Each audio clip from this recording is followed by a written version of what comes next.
Welcome to the Brave Women at Work podcast. This is your host, Jen Pasticas. I'm so glad you're here. With the Brave Women at Work podcast, you'll get the resources and tips along with real-world stories and humor to empower and inspire you to take bolder and braver actions in your career and life. Welcome to the Brave Women at Work podcast. This is your host, Jen Pasticas. I'm so glad you're here. Well, hey everyone, how are you doing out there? So I have a lovely repeat guest on Brave Women at Work today. I'm so excited about it. I'm excited about all my guests. What can I say? So Nicole Smith-Levay and I met in November of 2022. She reminded me during our conversation. I also had her on the podcast for the first time in 2023. So go back and listen to that one if you haven't already. It was also a best of Brave Women at Work episode in 2023 because I enjoyed the conversation so much. So after my first conversation with Nicole, this is kind of like the story after the podcast, like the inside for everyone. I knew that her work with somatics and breathwork would unlock something for me and that I needed to work with her as a student and a client. So why do I say that? So Nicole works on the connection between the mind and body through breath work. And like many ambitious women, I had fallen into the trap over the years, completely disconnected from my body. I think you may understand what I'm talking about. I was trying to override any physical pain, any past trauma, self-doubt, stress, problems, and even more just with my mind. I was trying to muscle through. And everyone, it worked until it didn't. So after muscling through those problems with my mind, my body said no more. And so I needed to find a different way. I had to reestablish a relationship with my intuition and my body's greater wisdom to heal and to get clarity, which I have done a lot with Nicole, and to honestly be more productive than I ever have before. And so if you want more clarity, you want to tap into a deep inner wisdom inside yourself and be a true brave woman at work and in your life, I invite you, I implore you, listen in. So during my conversation with Nicole, we chatted about a reminder of what somatics and breath work are because they were new terms to me a couple years ago and what led Nicole to pursue this important work. The importance of breath work and what they are for women in corporate. The importance of wintering in our lives and not being in perpetual harvest and planning for various life and work seasons. I loved this part of our conversation. Nicole reviewed the embodied purpose process in her Forward Momentum program, which is all the things. It's body work, it's breath work, it's coaching, it's a beautiful program. How our energy is like a snow globe, so you'll have to wait for that one. In bonus, I'm so excited to share this with you. Nicole was gracious enough to do a 10 to 15 minute somatic and breath work practice that you can use whenever needed to find your center. And I would even challenge you to do it daily so that you can really start your day on the right footing. So before we get started, here is more about Nicole. So Nicole Smith-Levay, named a woman to watch by She Heals the World, is a transformational retreat leader and energy coach who integrates somatics, meditation, and breath work to help high achieving women who face burnout. She just knew me right away. Through her signature program, Forward Momentum, Nicole empowers clients to shift from overgiving on autopilot to prioritizing themselves and their purpose work first, helping them reclaim their energy, revive their soul work, and undergo a transformative reinvention from within. With a background as a former professional dancer and teaching artist, Nicole obtained a master's in somatic psychology from CIIS, as well as a Yoga Alliance and CEO provider. She went through all of those certifications with over 1,000 hours of certification in the process. Putting this together with her love of travel, she has become a renowned retreat leader at esteemed healing centers in America and abroad, proudly holding 5-star ratings on We Travel, Google, and Yelp after a decade of hosting. And I can tell you all that that is absolutely true because I went on one of her retreats to Greece and it was an amazing experience. So, if Brave Women at Work has made an impact on you, please be sure to share it with a family member, a friend, or a colleague. And of course, your ratings and reviews help the show continue to gain traction and get in the hands of more women worldwide, which is really my soul work, like Nicole talks about. So, thank you so much for leaving a review. And if you haven't yet downloaded freebies from my website, check them out at bravewomenatwork.com. The 3 out there today are 24 career and leadership affirmations, 5 ways to managing your imposter syndrome, and getting paid 10 negotiation tips. And Nicole and I may be cooking up another freebie, so be on the lookout on my website. I can't tell you when it's going to go live, but there may be a new freebie out there, so check it out. All of the current freebies are workbook style guides that have places to write, to dream, to journal. You know, I love a great question. And of course, you can complete them on your own time. And again, they are free. So go and grab them today. And then last announcement is that I have one open spot right now for one-on-one coaching. If you have any interest in doing that type of deep work on your career and life this year, especially we focus on taking bolder and braver action in your career, understanding what might be blocking you so we can overcome that. That may be imposter syndrome, negative self-talk, just the idea of building confidence so you can take action. And then, of course, if you need any assistance with having powerful communications between coworkers, you and your boss, etc., I specialize in all of those areas and more. So if you would like to learn more and to see if coaching is a fit for you, you simply go to my website again at bravewomenatwork.com. You can schedule a complimentary discovery call, 30 minutes, and we'll just see if it's the right fit for you. And if it is, wonderful. And if it's not, you have an amazing resource with this podcast and other freebies on my site. Okay, those are all the announcements. So let's welcome Nicole to the show. Well, hey, Nicole, welcome back to Brave Woman at Work. How are you today? I am great, Jen. Thank you so much for having me back. I had so much fun the first time, and we haven't stopped hanging out since. So I'm I looking forward to know. see what magic we make today. I know it's been crazy. We've had kind of an amazing ride. I don't know, since our first podcast, haven't we? And I just wanted to start by gratitude by thanking you for all that you've given me in my life and in my work and just all of the all the goodness that you've brought into my world since we've met. Oh, that's so sweet. And the feeling is mutual. So happy to be here today. Of course, yeah. So, for those that haven't listened, go back to our original show. I'll put the link in the show notes. But for those that are jumping on the bandwagon with Nicole and I for the first time, why don't you share a little bit about your background story for first-time listeners and how you've gotten to where you are today? Yeah, of course. So, hi, everybody. My name is Nicole Smith-Levay. I am a transformational retreat leader and somatic coach. And I help high achieving women stop overgiving on autopilot and put themselves and their purpose work first. I help women reclaim their energy and revitalize through somatics, breathwork, and meditation. And what I'm sharing is simply what's worked in my own journey that I really began about 15 years ago. Just a little bit of the background: spent years in professional arts, professional athletic situations. I was an internationally touring dancer and dance teacher. Wow. And yeah, through all of that, navigated an intense amount of pressure, as you can imagine: stress, anxiety, depression, burnout, and this constant pull of perfectionism. And now, thankfully, these fields, mental health is being more considered and talked about. But at that time, it wasn't.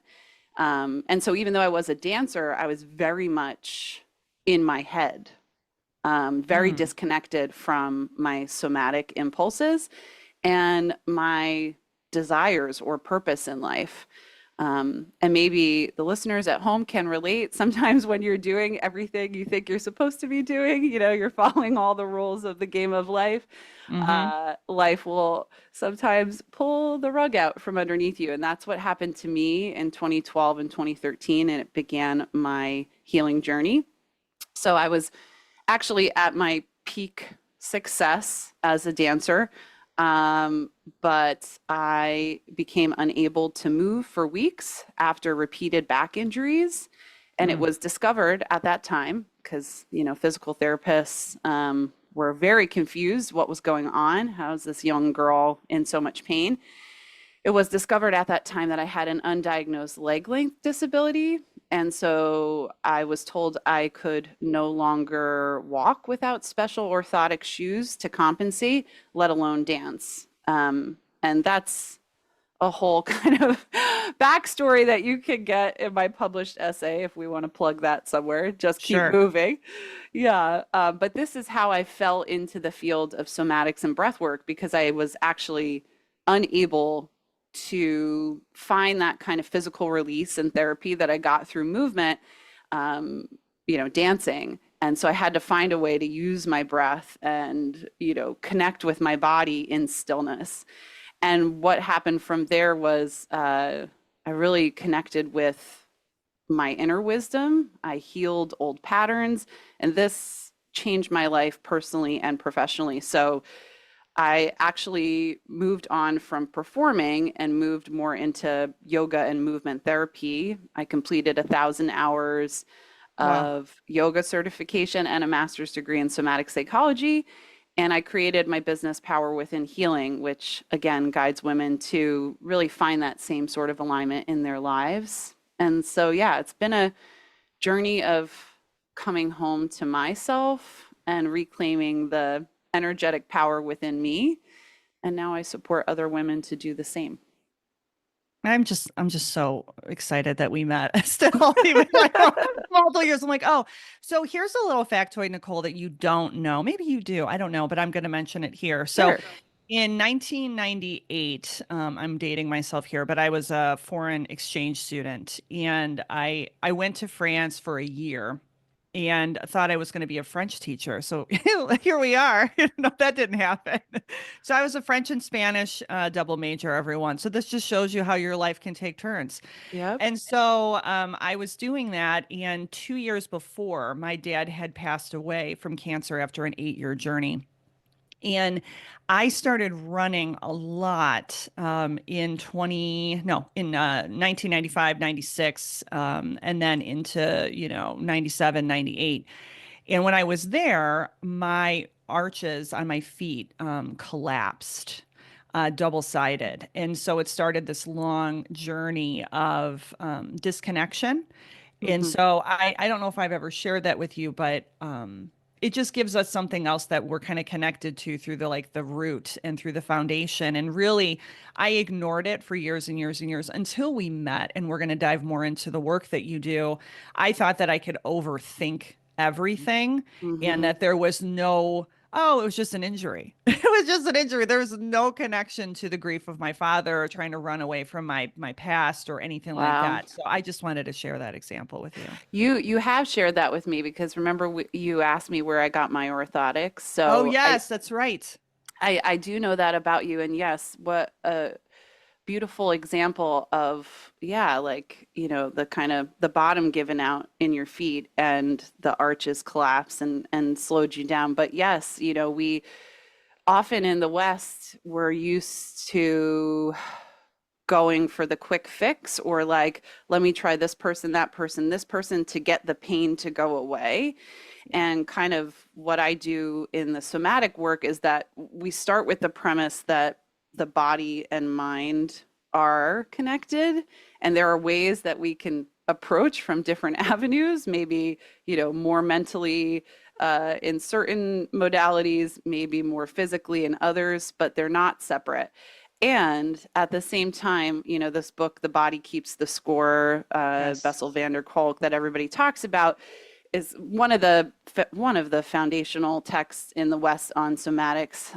But I believe it goes a step further than that. So yes, our body keeps the score of trauma, pain, history, but it also just as much holds the potential for healing. And I believe when illness and injury comes up, as it had, in those turning points that we gave in our life journey, it's actually the body's way to bend towards healing. It's saying, Hmm. hey, slow down, right? It's saying, listen to me, right? There's some insight that your mind alone can't access. You can't fight through this. And so while I'm all for people doing different, to make your own kind of healing toolkit with all of your favorite people, but if you're giving your power away to either traditional medicine or even more, you know, less traditional, and you're saying make it go away, you're already half giving your own power away. Like your body has wisdom it's trying to share with you. So yeah, that's the basics of somatics for me. Okay, so that's so somatic for me when you were really the first person that taught me. So would you say in my mind, like in, in my mind, I say it like in my mind, it's like of the body, right? So you're talking of the body and the connection between the body and the mind. Is that right? Mm-hmm. Mm-hmm. Yeah. And what breath work is the bridge between them, Okay.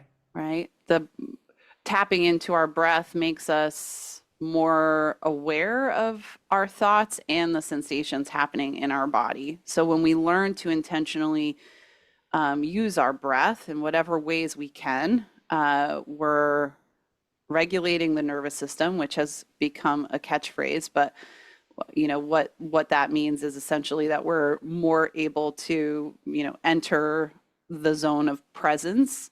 We're less thrown off by things. We're less pushed into fight or flight or shut down, and that helps us release tension and create space for clarity, to be real and honest with ourselves. There's a lot of power and creativity there. So you found me, right? Woman deep in corporate, I don't even know how many years, like 20 to 25, somewhere in that range, right? So, what would you say are the specific benefits? You've worked with me, you've worked with several of my colleagues, post our retreats and worked together over the last couple of years. What are the benefits? I don't know if there's special benefits for our, our subset of the population versus others, or what are the overall benefits of these practices? Yeah, I think that, you know, women in corporate are similar to, like the sort of high pressure fields that I was coming from, right? Where you're carrying a lot, you're muscling through, there's high expectations, a lot of urgency culture, Hmm. and there's additional emotional labor of having to navigate workplace dynamics. Often I'm finding my female clients in corporate are more in the managerial or human resources kind of part of it, so a lot of workplace dynamics. And then there's this added level of like, if I want to move ahead, I Hmm. have to kind of toughen up and handle it with a smile. So rather than the all or nothing that can come with that. Like either I do it and I succeed in corporate, or I don't and I quit and I'm a failure, and I jump from job to job looking for this ideal.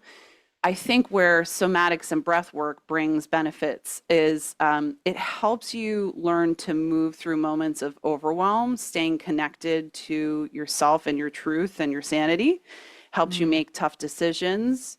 It helps you show up more authentically. And when you act in that way over time, slowly you feel more satisfied, more grateful. You overall feel healthier. And so it makes you want to show up more to work. And it also helps you connect with that you're more than your job, right? Like you remember what truly lights you up. Your side passions come back in. You're like, oh yeah, lots of Hmm. things bring me joy. Um, and in the work I do and the programs and sessions I lead kind of take you from that place of let's let's find the internal alignment first before we keep taking external actions. But we will get there. We will move out there and create the change that you want in your life. So I hope that Mhm. answers it. Yeah, no. And then for me personally, what have the benefits been? So I've gotten an immense amount of clarity on what I need to be doing and when I need to be doing it. And I've also even used some of these practices, because it's breathing, right? It's breath work.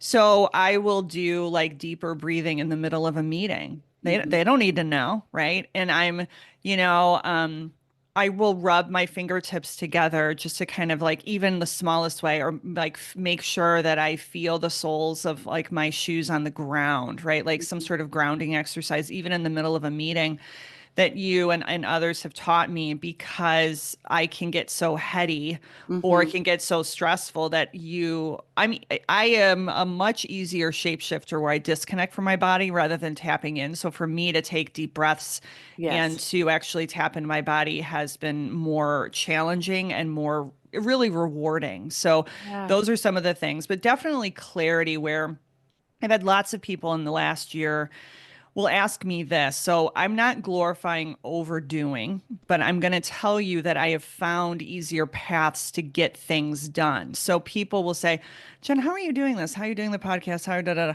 And I'm like, well, number one, I have a village. So everybody, I have a village, just in case you're still wondering. And number two, I've really started to like clear like what needs to be done and what doesn't need to be done, and still learning the power of, the beautiful no, and Hmm. setting boundaries. So these are And how that, the work yeah, has and that all helped. comes knowing where to say no, I believe comes from being able to drop into your body. So you are doing that to some level, right? To slow down enough to, you know, it's not always a pros and cons list in your head, but also it's like a felt sense in the Mhm. body too. And sometimes if it's not clear that it's a no, but it's also not clear that it's a yes, I say invite space for like the yellow flags or the maybes, and Mm. divest from the urgency. I know there are deadlines in certain situations, but like have catchphrases prepared that are like, I'll get back to you on that. So you can really tap into what your body's saying. Another, besides the grounding and orienting techniques you mentioned that I share with like the pressing the feet into the floor, the mudras we hold in our hand, the different breathing patterns. There's also real key improvements that can come from visualizing that whatever sort of interactions you're having, if you're feeling like they're very intense in the moment and your body's kind of bracing, or you notice that you stop breathing, or that you are so in tuned with what someone else is speaking with you about at work that you lose contact with yourself, some visualizations of just like what the other person is saying is moving through you, you're feeling it, but it's also passing through you. So you're not Mm. like holding on to it all and having to carry all of this. So yeah, visualizations as well, but exactly what you said, physical practices like grounding your feet, mudras in your hands, breathing, and visualizations are all really powerful somatic tools.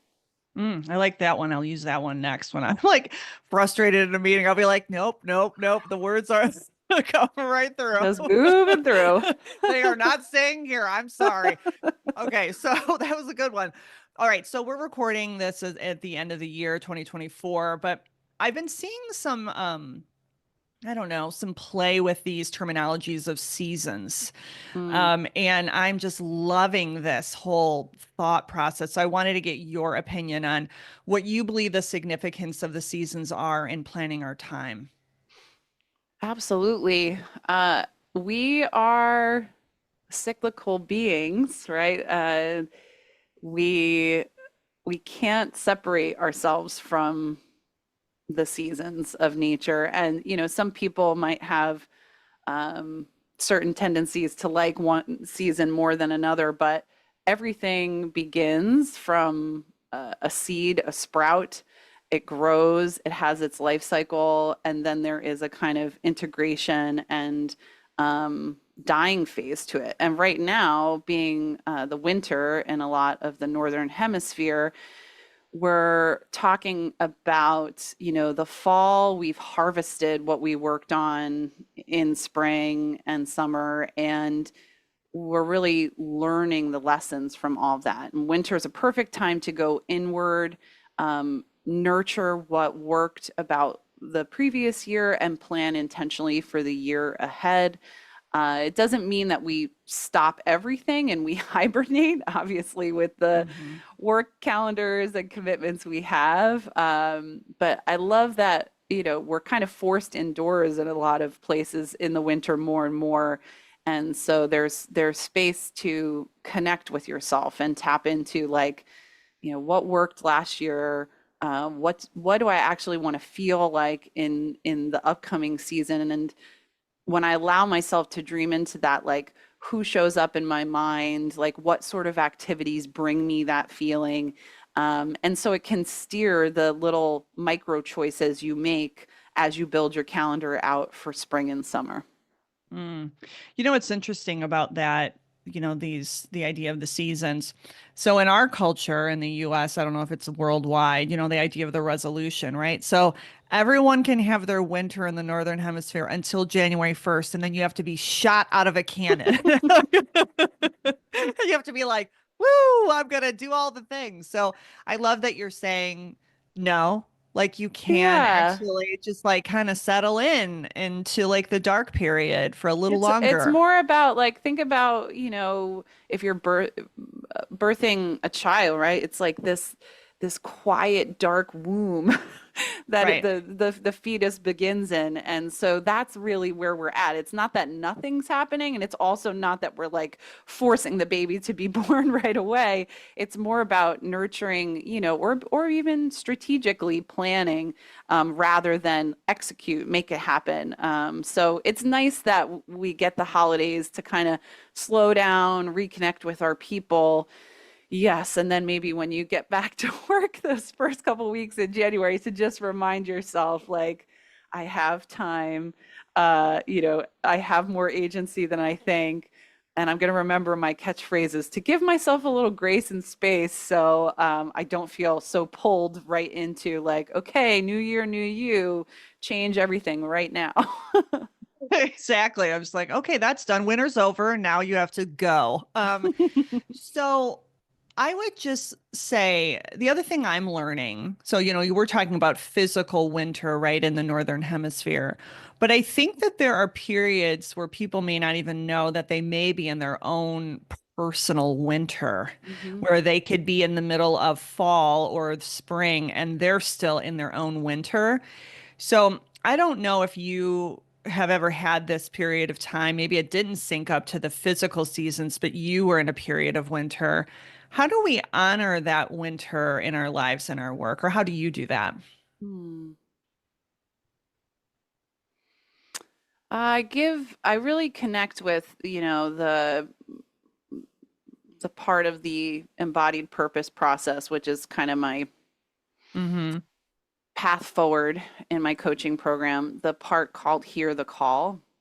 So, Hear the Call is, um, again, giving ourselves the space and grace to listen to ourselves, do the things that help us feel more intuitive and in flow, record the quiet messages I'm receiving. I journal a lot. I dance. I play. I try to balance, the pressure, the internal pressure to produce, and I recognize that, like, whenever I produce from a place that's more of a wintering, that's more of like a integration and dying, it's um, never quite as effective as if I let the slate clean a bit first, and clear. Mm. So, Mm. So I'm still learning about what wintering means. There's also a book called Wintering that I'll put in the show notes that's lovely. So if anybody, has a good process on this, me personally, I would love to know. So you can, tag Nicole or I, after the podcast airs, just so we can hear, your process because I'm still kind of I'm a student. I'm a learner when it comes to wintering rather than In corporate, kind of touching base one more time on that, it is a Mhm. place of perpetual movement. Mhm. And not, ripping on our men, but, men are on a 24-hour cycle, women are on a monthly cycle. And there is just a go, go, go, go, go. What have you produced today versus yesterday? It's almost like, oh, you did that yesterday. Oh, well, like what have you done today? And so I'm still learning about this whole wintering thing. So yeah, definitely share your feedback, your tips with us. Yeah. Um, Also, honoring your monthly cycle is a big I thing know. too. I didn't think I would get into that on Brave Women at Work, but Let's go. yeah. I definitely look at where my cycle's falling each month in my calendar, and I will move as many things around as possible for the days leading up to menstruation and the first 3 days of menstruation because I know that that is the wintering of the month, right? In the cycle. Hmm. Then everything builds back up and then there's this really productive. Now, is that can you adjust your calendar by your cycle, by astrology, all of this? I guess it if you're your own boss, if you're an entrepreneur, it's a little easier. In corporate, maybe not, but just honoring like, okay, I'm going to be a little lower energy this week, or I'm going to be a little more sensitive. And if I can postpone the meeting till next week, or if I can do this as an email instead of a meeting, or, if I Mm. can save that big speaking engagement I have or presentation I have to do to the third week of my cycle versus the last that I just mentioned, maybe I'd Maybe do be a it. little better off. Yeah. I'm going to give us a little laugh here, right? So I'm just envisioning myself going, "Hey, boss, I can't make the meeting. I'm about to start my period." But Yeah, no, you won't say that. You won't say that, but you could you you could can put make it on your your way around calendar. it. Yeah. Yeah, you can work your way around. So don't say it, everybody, but you can like look at your calendar and, adjust accordingly Yeah. as you Yeah. can. So let's kind of dive a little deeper into your embodied purpose process. I have gone through it at least twice, hopefully more times, right? So, and then the program is called Forward Momentum, which I can attest there is definitely forward momentum, right? That, Mhm. it is an interesting, I say this with so much respect and love, like there's so much care and like being held in your program, but you're also like a little bit of an ass kicker at the same time. You know what I mean? So I just want everyone knowing to go in. Like it's a little bit of both. So why don't you tell us a little bit about your embodied purpose process? Yes, thank you. I appreciate that feedback, and I definitely had to work on the ass kicking part. So that's then that's out of the goodness of that I want my clients to, live the results they're looking for. And so I will really hold you accountable to what you say you want, and I won't let your excuses get in the way. But yes, so embodied purpose process is taking somatics and integrating it with traditional personal life coaching and professional business coaching. So, and we do this all again with adding in the breath work, the active meditation, and group coaching calls. So, part one is grounding down. So, it's the foundation of releasing the energetic baggage that's weighing on you, teaching you tools to help your nervous system relax so that you can live life from a less reactive place, less inflamed place, and it's going to help you restore the strength to see the big picture, to find that hope and inspiration again, that breath of life. So you feel a little more in your power and less like life is happening to you. And then part two, okay, so we have this and we have a vision that we're working towards, and we're going to, make these healthy changes and shifts in our life. We have to start directing our energy because we're going to see that there are habitual patterns, behaviorally, relationally, that come up in our life. They just kind of rise to the surface in the second part of the program. And it shows us where we're leaking energy. And so when we learn to direct our energy, I'll teach you embodied ways to find your boundaries, to express your boundaries, to set boundaries with yourself, to really discern and delegate like what is not mine to keep doing here and maybe Hmm. pass on to others as well. And this gives you a more resource space. And then part three is what I mentioned before. Here, the call is okay, so now things are moving. What do I do with this space? And I guide you through that process to feel more comfortable in stillness. Many people, like myself, have trouble meditating, or like I used to, I should say, had trouble meditating because being in the space and the stillness was just so overwhelming to hear, Mm. to feel all the things I was feeling, to hear all the thoughts going on in my mind. But by this point in the program, you're able to deepen into that because you've kind of cleared out a lot of the clutter. And I teach you different active breathing techniques that are a little different than pure mindfulness, to get you to feel your own intuition, to feel into your yeses and nos. And then the last part of the program is like, okay, we began this journey with a vision. What changes did we want to make? How are we going to get there? The last part is called forward momentum, and it's about this perhaps is the part of the program where I am the most ass kicking, but it's just about either, okay, is the vision the same? And if it is, like, what steps have we taken towards it? Where are we not, seeing other creative resources?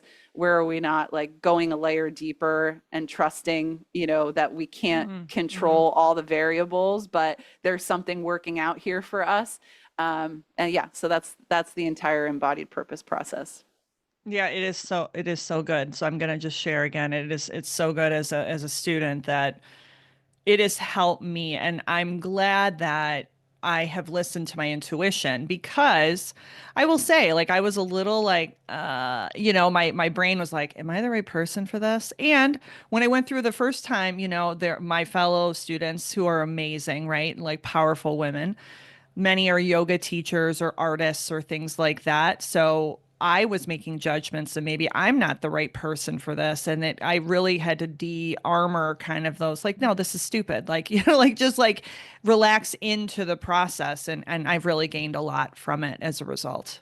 And now you are doing a training to become Yes. a breathwork and meditation facilitator. So there was a part of you that was like, am I not a yoga teacher, but you are? And then also I think we're all artists in some way. Like you're Yes. one of the most creative people I know. So you're constantly creating. Maybe it's not a dance or a painting, but you're making so many beautiful connections and yeah, words here on this podcast for sure. Oh, well, thank you. Maybe I'm a word weaver. You're a wordsmith. You're a message maker. I'm Yeah. a message maker.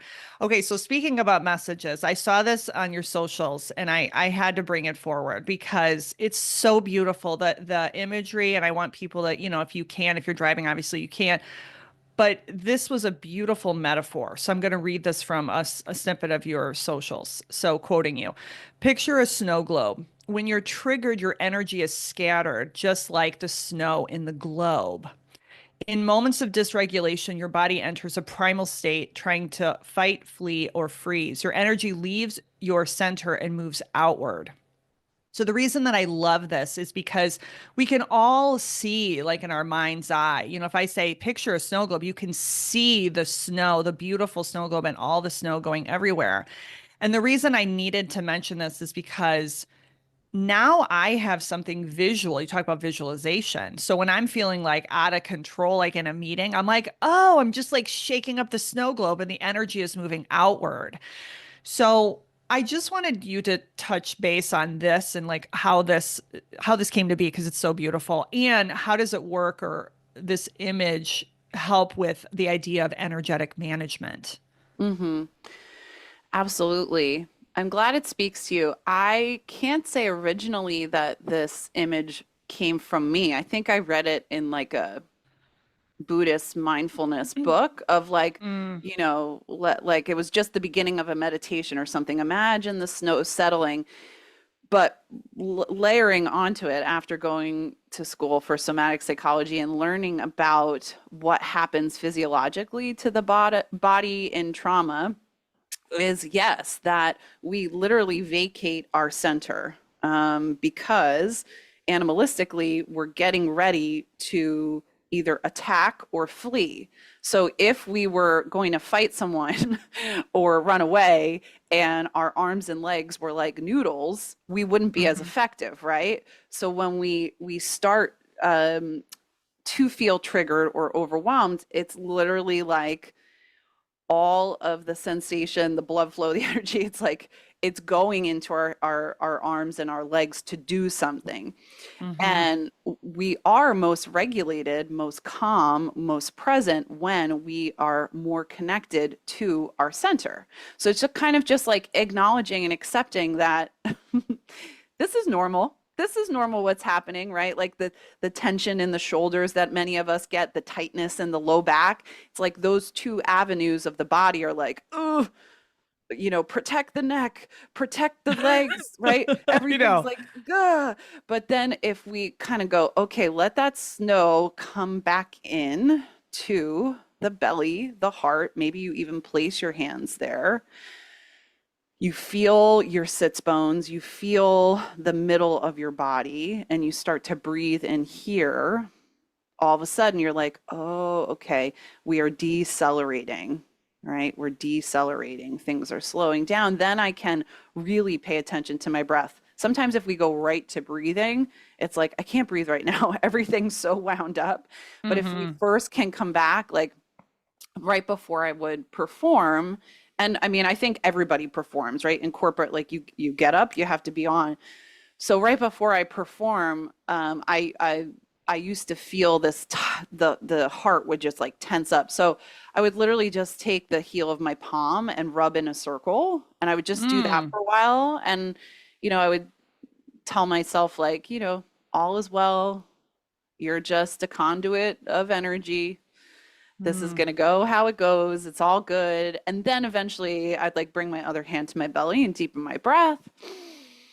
Suddenly that performance anxiety or those nerves would kind of go away. And then like also the same is true, the opposite of the snow settling. Sometimes if our snow globe has been sitting there on the shelf for years and Mm. years, you want to shake it. You want to move the energy a little bit. You want to get up. You want to, feel into your body, stretch, move. So much of the day you're sitting in a chair. So if you're feeling really uninspired, very stuck, very just like there's nothing going on here, like do move your energy out into your arms and legs. Maybe you'll come back. Mm. Yeah. Okay, so that's, and I'm thinking from my perspective, right? So the snow is always like in a flurry of blizzard. So like we got to calm that snow down versus like some Right. people maybe they haven't, shaken their snow globe in a long time. Yeah. So no, that's Yeah. good that like we have different perspectives.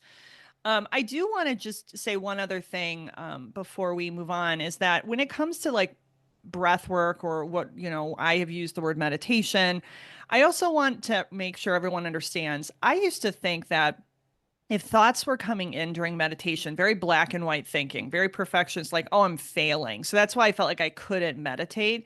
I just want to let you know that I have learned that it's just like you said, like they float through you or float around you or whatever, that you are still going to have thoughts as a human being. Like the monkey mind is still going to be there. And so it's okay. I just want to normalize that I am not, maybe I think Nicole is closer to Buddha on a mountaintop than I am, but I will tell you that you can do this. You can do this. I just want to give you a word of encouragement before we move on.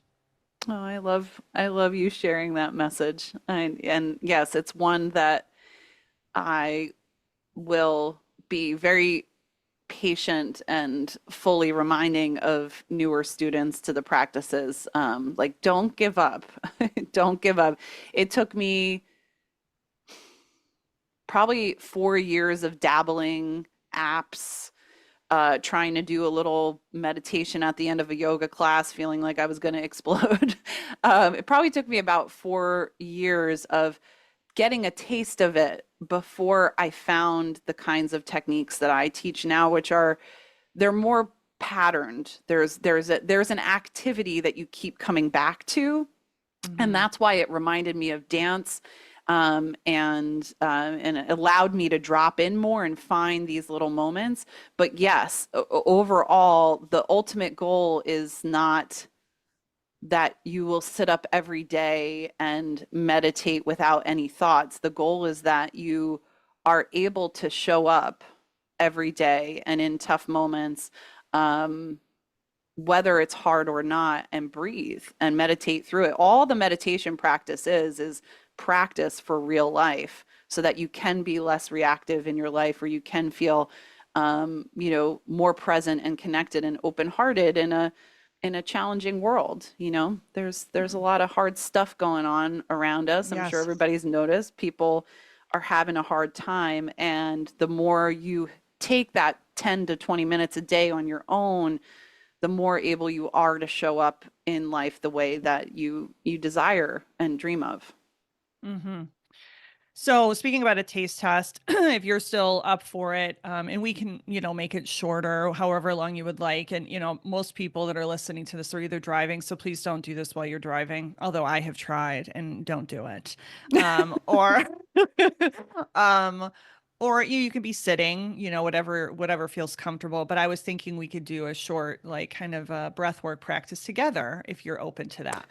Yeah, I would love that. I think maybe like 10 minutes, maybe a Hmm. few somatic movements just to get you prepped. And then um, maybe I can teach a calm heart meditation, which is 3 minutes of the active breathing technique.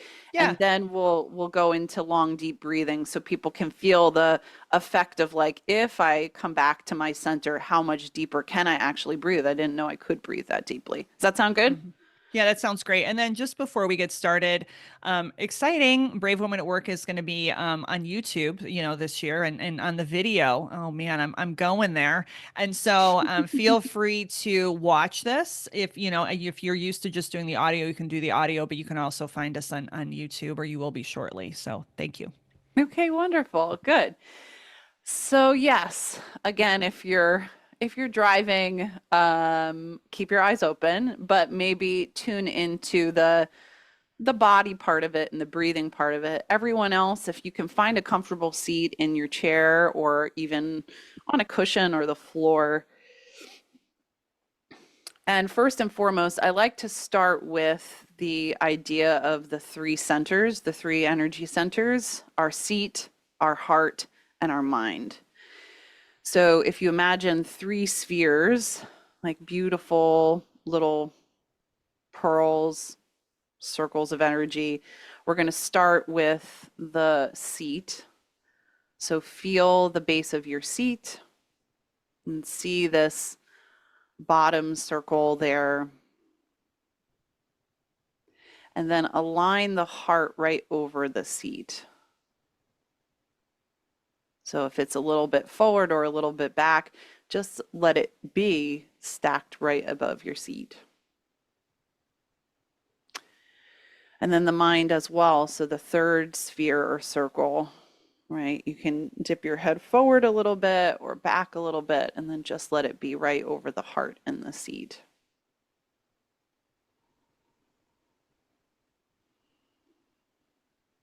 Just take a really big breath in through your nose and suspend it for a moment, and then exhale out your mouth. Good. And again, inhale nose.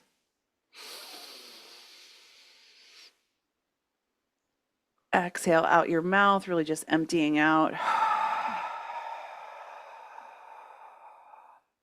And last one.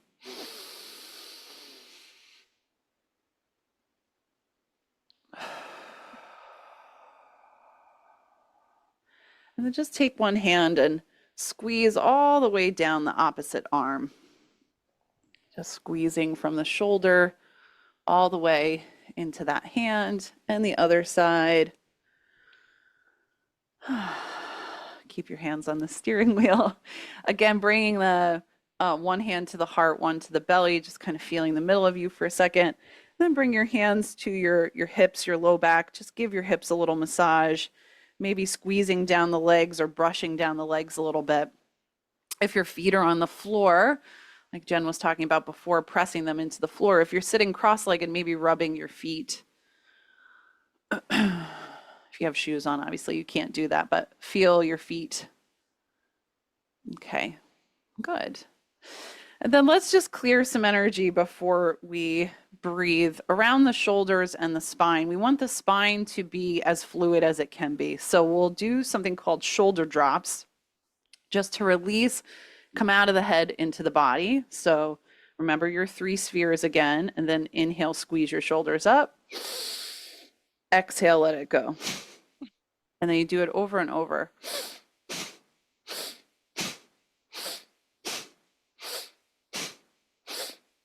Five more.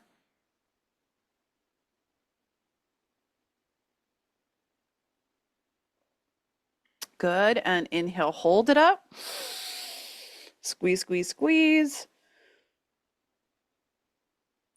Exhale, really let it go.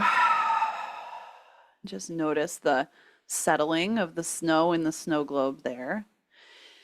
Then we'll just take seaweed spine. So just start to wave your spine side to side, all the way from the bottom of your seat. Just move side to side.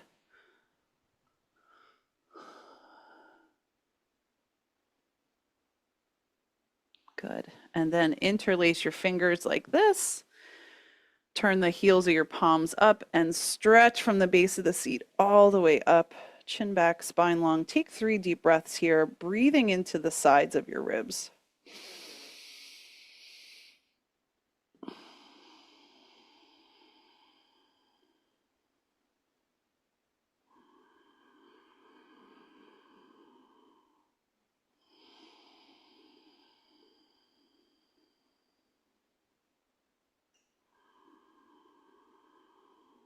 And let your arms open out and down. Shake it out. Inhale, nose. Exhale, mouth. Did that take about 5 minutes? I think so.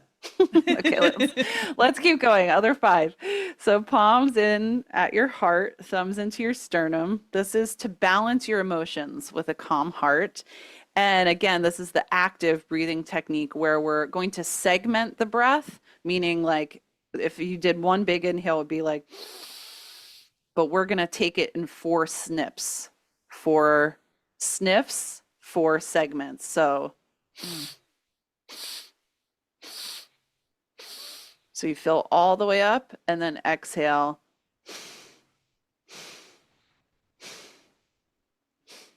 Eyes are closed if you're comfortable. Otherwise, just keep your lids lowered and look kind of towards the floor.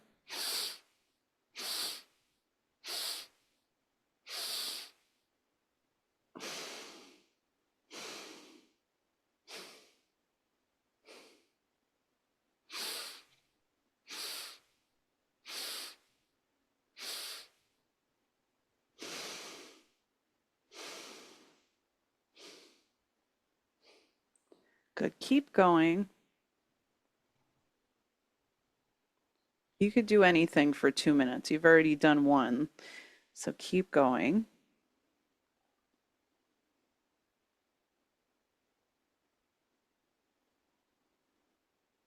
In these 4 equal parts, you're stretching your lung capacity to feel as full as you can. And on the exhale, you're allowing yourself to let go a little bit at a time. What a beautiful metaphor. Inhale, slow, keep building, growing. Exhale, release. A little release, a little let go. Good. Keep going.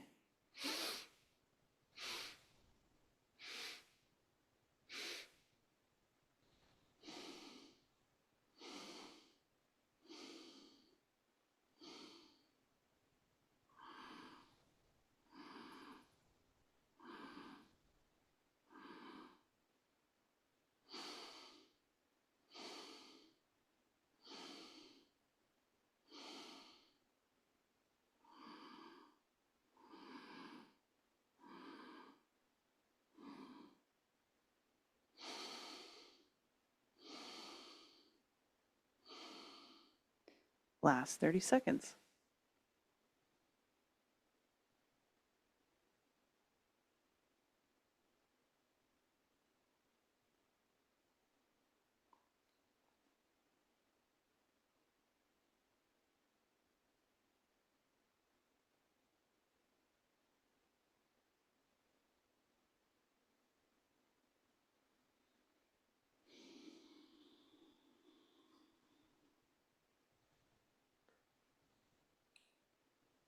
And place your hands more strongly together at the sternum. To finish, inhale. Hold and squeeze, tighten every muscle from your nose to your toes. Just squeeze like you're wringing out a sponge. Squeeze, squeeze, squeeze. Exhale. One more. Let's do that again. Inhale. Lengthen your spine. Squeeze, squeeze, squeeze. And exhale. And you could just shake it off a little bit. Shaking is very good. It's how a lot of animals in the wild disperse excess energy, right? Think of your dog getting out of an exciting bath. Just shake it off. Okay, finding some stillness. And then to come back to the idea of long, deep breathing for a minute or two here. When we're breathing deeply, it's actually not all in the chest area. We're training ourselves to bring the breath down low into the lowest part of our lungs. And in the yogic tradition, we call it belly breathing because we're training our ribs and belly to take the inhale first versus shallow breath up here. So take one hand to your belly, one to your heart, and breathe down into the lower hand on the belly. Inhale. In through your nose. Exhale. Draw that hand back in. Inhale through your nose. Fill. Let that hand on the belly move out. Exhale in. One more.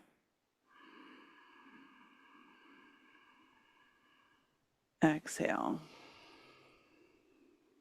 Now let's add the upper levels. So inhale, your belly hand moves out. And then your ribs widen. Exhale, your chest and ribs soften. And your belly draws in last. This is a little more complicated, but you could do it a few more. Inhale, belly expands. Ribs and chest open. Exhale, chest and ribs soften. Belly draws in. Take about 2 more of those on your own.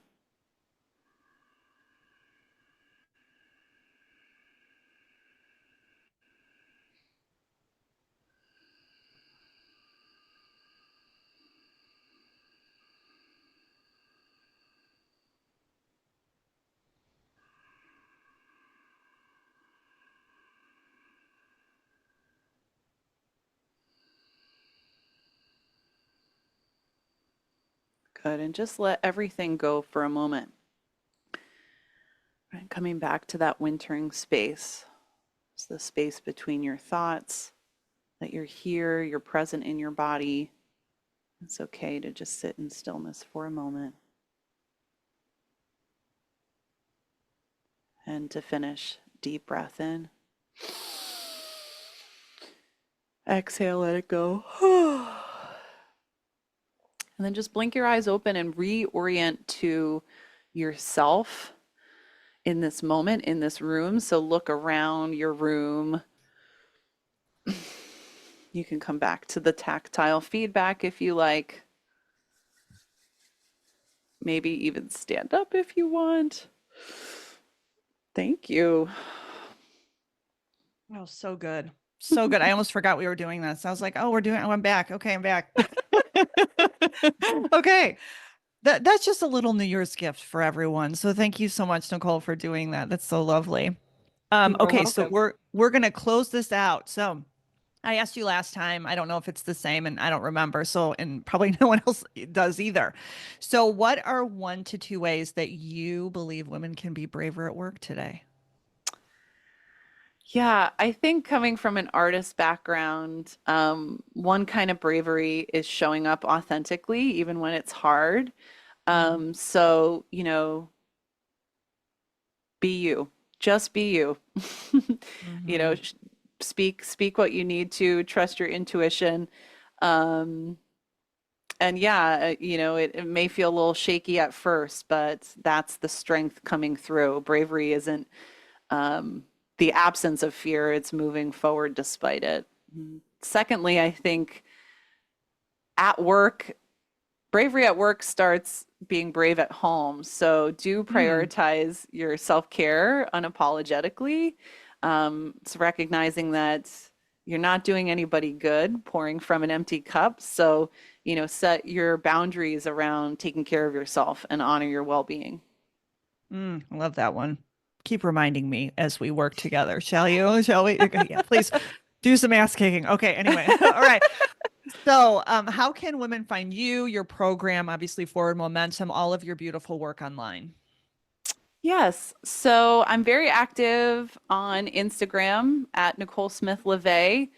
The website will put in the notes, I'm sure, the power within healing. And maybe if it's okay to offer them the somatic boundary meditation and journal. Yeah. Have you done that? I don't know if you've done that one, but it's part of one of my talks, maybe one that I'll do in Vegas too, where Mm. you're experiencing how to have embodied boundaries. So if you'd like to grab a hold of that meditation and journal too, you can do that in the liner notes below.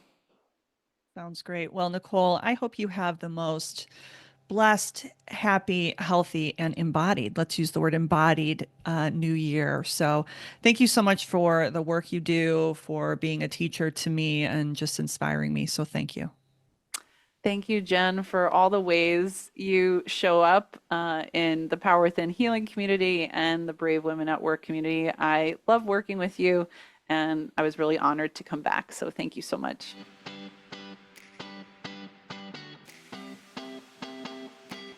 Well, that's a wrap on my discussion with Nicole today. I hope you found our conversation both valuable and inspiring. As a reminder, please rate, review, and subscribe to the podcast in Apple Podcasts and Spotify. The show is also available on any other podcast platform you enjoy. Until next time, show up, use breathwork to return to your center, and be brave.